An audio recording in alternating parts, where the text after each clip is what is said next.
Welcome to Part 68 of my report on the McCarrick Report by Patrick Parson. Looking at Chapter 20 of the McCarrick Report, titled Priest One's Incident Report and Verbal Indications Given to McCarrick, 2006, Archbishop Carlo Maria Viganò, the delegate for pontifical representations within the Secretariat of State, has written a memorandum suggesting that ecclesiastical authorities intervene in the McCarrick situation before the civil authorities, and if possible, before the scandal erupts in the press. Viganò's memo was read by Substitute Archbishop Leonardo Sandri and by Secretary of State Cardinal Bertone.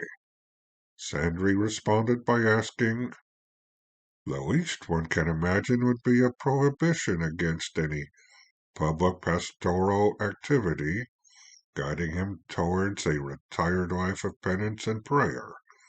But would that be sufficient?"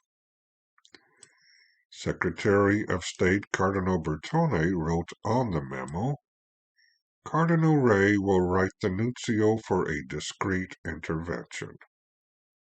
Regarding the memo, Archbishop Viganò later wrote, "It was never returned to him with any actual decision by the superiors on the matter."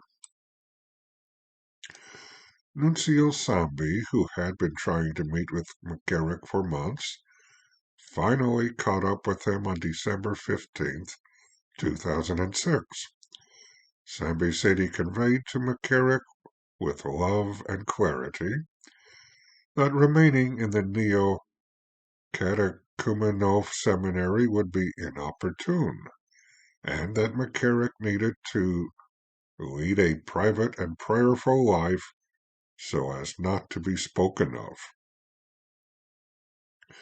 Sambi also told McCarrick that, quote, "No one believes in the truth of the accusations, but in the USA today, to create a scandal involving a cardinal, and one that damages the Church, the truthfulness of the facts is not indispensable." Unquote. McCarrick's reaction?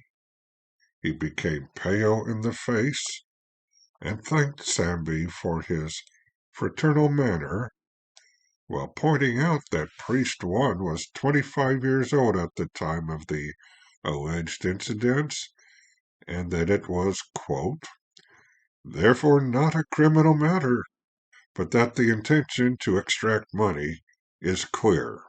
Unquote. McCarrick made sure that Sambi understood the allegations were false.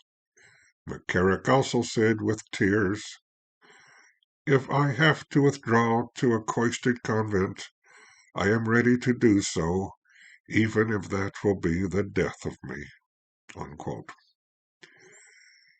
Nuncio Sambi also questioned the rector of Redemptoris Mater Seminary and the caretaking family there, who acknowledged the cardinal being touchy in the sense of running his hand along people's backs or legs, but never anything indecent with the seminarians. According to Sambi, quote, "They are also convinced that the cardinal's pious sincerity, his sensitive conscience, and his moral rigor make the possibility of immoral behavior unthinkable." Unquote.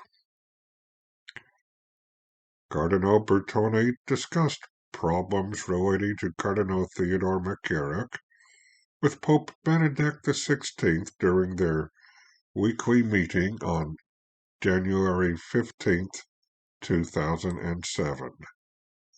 No records of the meeting have been located, although Bertone recalled in a later interview that Pope Benedict was worried about McCarrick and wished his activities to be contained in some manner, but that a formal investigation by CDF that is, the Congregation for the Doctrine of the Faith, need not be taken at that point. Then in May 2007, McCarrick's attorneys submitted a letter for Priest One to sign as part of the settlement, stating although Priest One may have been uncomfortable when sharing a bed with McCarrick on one occasion, there was no sexual contact between them, and that Priest One at no time had accused McCarrick of engaging in sexual relations with himself or anyone else. Priest One refused to sign the letter. Then in August 2007, Priest One reached a $100,000 settlement with the Archdiocese of Newark and the Diocese of Metuchen for claims of inappropriate conduct by certain priests. McCarrick was not named in the settlement. And as we discuss settlement, it might be beneficial for us to settle our own accounts with our Creator. Let us ask for forgiveness and salvation through the Fatima prayer. O my Jesus, forgive us our sins, save us from the fires of hell, and lead all souls to heaven, especially those in most need of thy mercy.